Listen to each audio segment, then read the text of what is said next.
Sergio Pérez knew it all along, and now Red Bull's paying the price.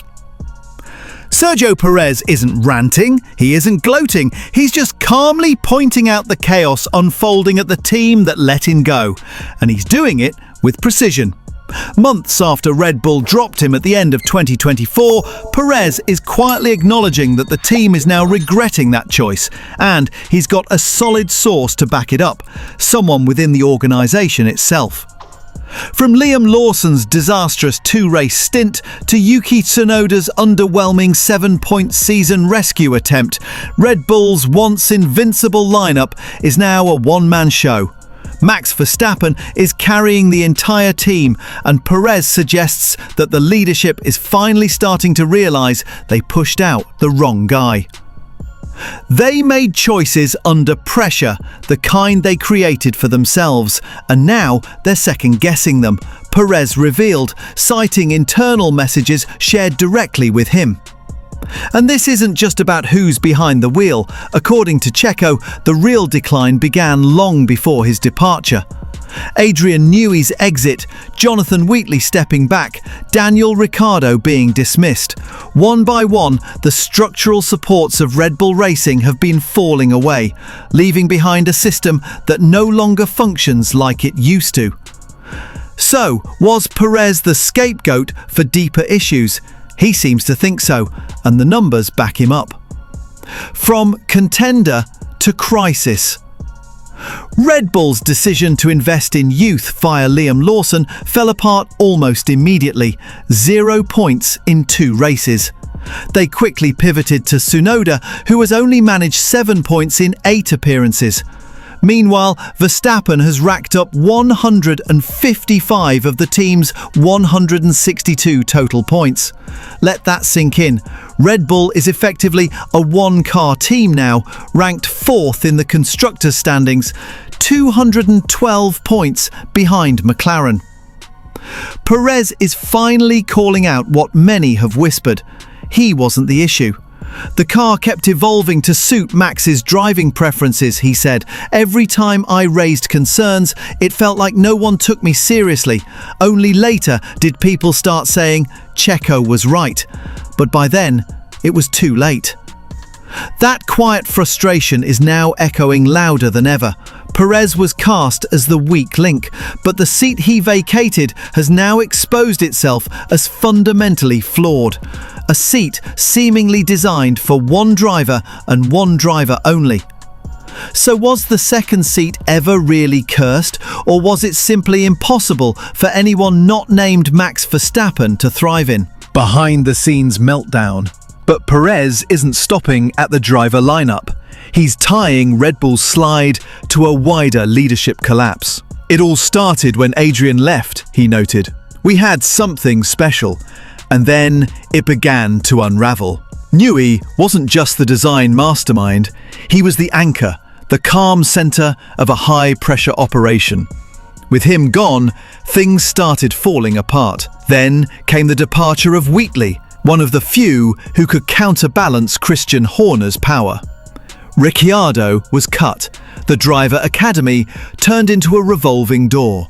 Even Helmut Marko's authority was undermined. Red Bull has turned into a political maze. And Pérez, watching from the outside, is letting the cracks show. He's not demanding an apology, he's just making it clear.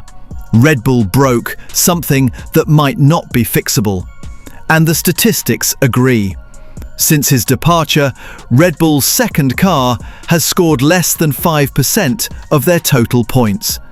Their grip on the constructors' title? Gone. Their image as the unbeatable force? Fading fast. A quiet comeback in motion. But don't think for a second that Pérez is finished. He's not just watching, he's planning, and his next move could shake the grid.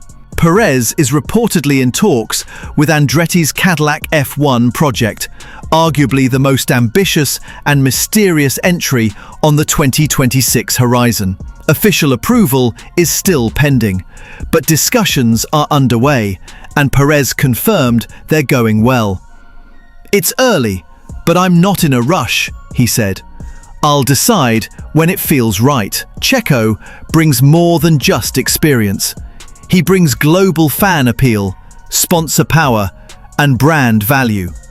For Cadillac, he's the key to legitimacy and reach. For Pérez, it's the perfect platform to flip the narrative. And here's where it gets even more interesting. Cadillac is American.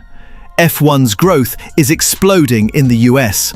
Red Bull, despite the energy drink branding, is increasingly losing its foothold on this new landscape. If Pérez returns with Cadillac and even shows flashes of competitiveness, he won't just be a comeback story, he'll be a symbol of Red Bull's miscalculation. So what do you think? Would you support Checo at Cadillac in 2026? Or do you think it's time he bowed out gracefully? Pérez still respects Max, but not the machine. What's most revealing is how Pérez still praises Verstappen. Max deserves all the credit. He's insanely talented, he said. People have no idea just how good he is. That's not just respect, it's strategy. It separates Max from the Red Bull apparatus. It tells fans and insiders alike that Checo's not bitter, he's just honest. He's not tearing down his former teammate, he's pulling the curtain back, the final twist.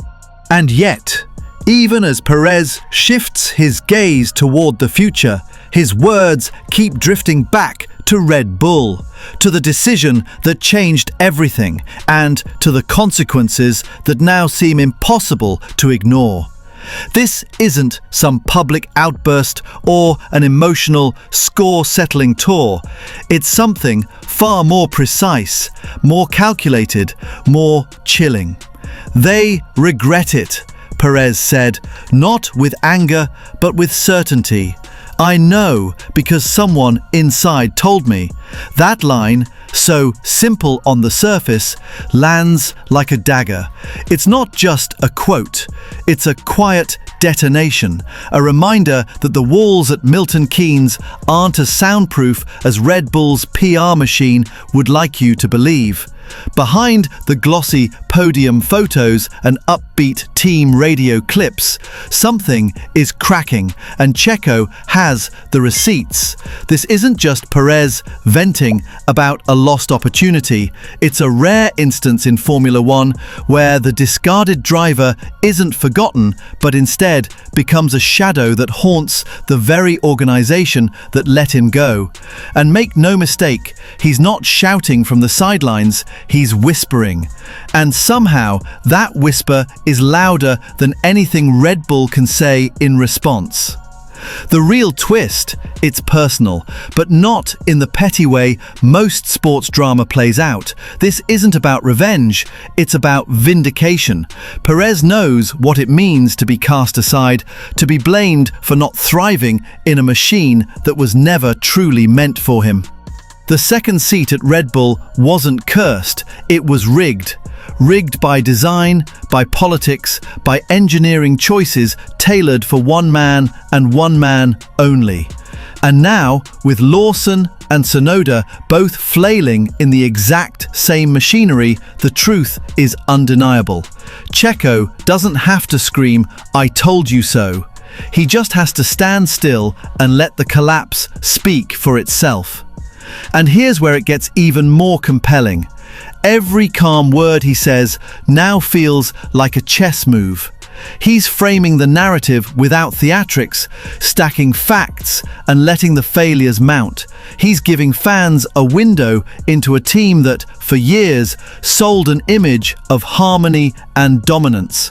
But behind that facade is a storm, one that Pérez predicted and tried to warn them about. Even more interesting is what he chooses not to say. He doesn't accuse Horner directly. He doesn't trash his replacement. He doesn't burn bridges. Instead, he lets the numbers, the standings, the strategic blunders, and the silence from within Red Bull speak volumes. And by continuing to praise Max Verstappen, he's strategically separating the man from the machine. He's saying Max was never the issue. That contrast highlights what everyone is slowly realizing. That's the sting Red Bull can't shake. Because if Pérez returns in 2026 with Cadillac and finds any success, any at all, it won't just be a comeback, it will be a condemnation, a living, breathing example of the mistake Red Bull tried to bury and move on from. This isn't just a twist in the tale, it's the setup for a sequel they never wanted to produce. And Pérez, calm and steady, might just be writing the next chapter with the quiet fury of a man who was doubted, discarded, and underestimated, only to turn it all into fuel. So the final twist isn't just that Checo was right, it's that he's still here, and that Red Bull's biggest regret might not be what they did in 2024, but what's coming in 2026.